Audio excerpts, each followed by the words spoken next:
Flexible working is to become a day one right for all employees, but what does this mean for your business? Hello, I'm Jenefer, I'm the founder of Silk Helix, and we work with small businesses to support them with all things HR, people management and employment law compliance. So what do we mean by flexible working and it being a day one right? What have we got at the moment? At the moment, we've got the right to request flexible working for all employees with at least 26 weeks of service. They can put in up to one request a year asking to change their hours of work, change where they work from, change the days they work, almost anything that could change the way that they work or the contract, they can put in via a flexible working request once they've got 26 weeks of service. And this applies to all employees. It's not just about having children or caring for people. Everybody has that right. So what will change? What will the new rights be? Well, the new right will remain a right to request flexible working. So it's not a right to automatically have flexible working or automatically have the hours that you want. It's a right to request flexible working. And this includes people returning from maternity leave. There's a common misconception that when someone returns from maternity leave, they can ask for new hours and automatically get them. That is completely wrong. They still have the right to request like everybody else. Currently, you can only put in one request every 12 months. Under the new rights, you'll be able to put in two requests every 12 months. So employees will be able to change their mind and put in new requests more often, and employers will have less time to deal with them. So at the moment, it's 3 months to be able to deal with a request for flexible working. That will go down to 2 months. Now, in reality, I don't see very many cases that take 3 months.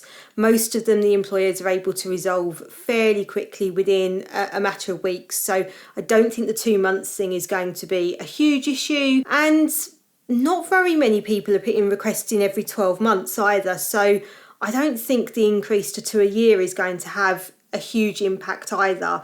I think there will be a few odd cases where it will advantage people and they will be able to do it, but I don't think we're going to see this influx of 2 requests every year that employers are having to deal with. The procedure is being simplified in that employees will no longer have to put in their request what the impact on the business will be. Again, in reality, I find that many requests haven't been included in this and employers haven't necessarily been pushing back to get that. Having said that, it has been a useful tool when we've been discussing with employees whether or not the requests can be accommodated and getting them to think about how this impacts and how the business might be able to manage that. So I'm a bit mixed on this one. I think it is a useful tool. It's useful for employees to be able to see the impacts on the business.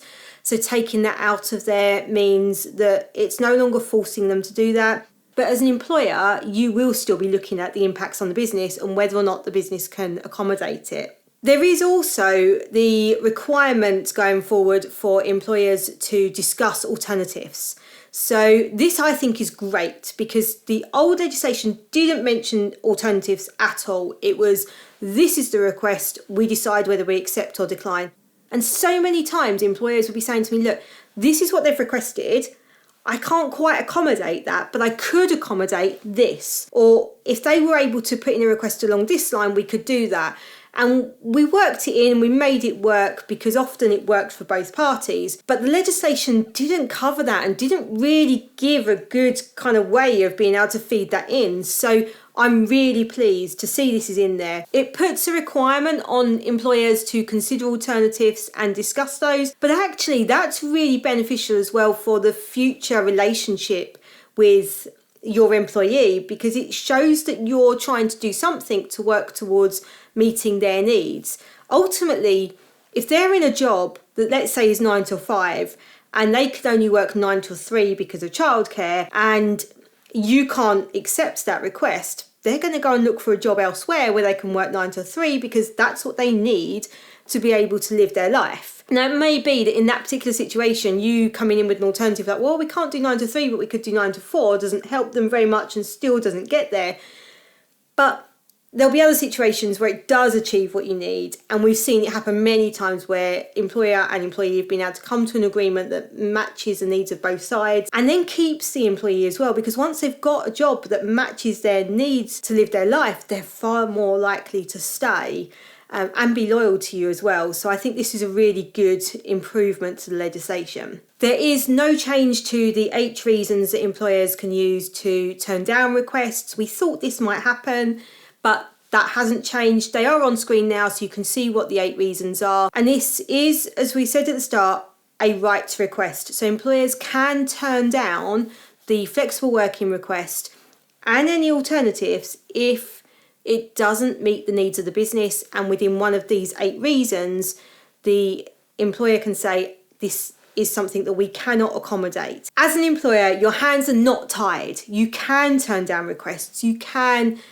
make this work for you and for your business. But what I would say in that is that attitudes to work have changed. People are looking for work that meets their needs and fits with what it is that they want to be doing in life. For some people, that is going to be more focused on their work. For other people, it's going to be more focused on work supporting their life outside of work. But ultimately, people know what it is they want, what it is they're looking for, and flexible working and ways that we can accommodate that as employers will help us to have a wider pool of candidates and have more diversity in the people we have working for us, because we've then got people who are supporting their lives outside of work, are just wider in what they think and what they do, and we can bring those people in by allowing them to work in different ways. That said, of course, it's got to fit the needs of your business. So if you've got a customer-facing business and you've got somebody doing a customer-facing role and it's literally in a physical building, they can't be going and working from home. We understand that, and people understand that as well. We don't see silly requests like that coming in on a realistic basis. But it is worth thinking about this. It's also worth thinking about it as part of your recruitment process, because if people are able to request this from day one, there's not really much point in going through a recruitment process, getting somebody in the door, and then literally day one they slam a flexible working request down on your desk, and you've now gone through that process, possibly got somebody who doesn't match what you need because they're now looking for this flexible working. I would just open up the conversations as part of the recruitment process, get it there, get it discussed, get it on the table, be really clear about what you can accommodate, what you can't accommodate. No, that will put some people off, attract some people in, and that's great and right for your business. We don't actually have a timeline yet for exactly when this is going to happen, but we know it is going to happen. To keep up to date on all employment law changes, hit subscribe and the notification bell. And actually for employment law updates, I would also say sign up to my HR newsletter so that you make sure you get all of the employment law updates as and when they happen. There's a link in the description below. Thank you for watching. Keep up to date with employment law updates and get hints and tips on managing your people. Hit that subscribe button and the notification bell, and check out my other videos on screen now.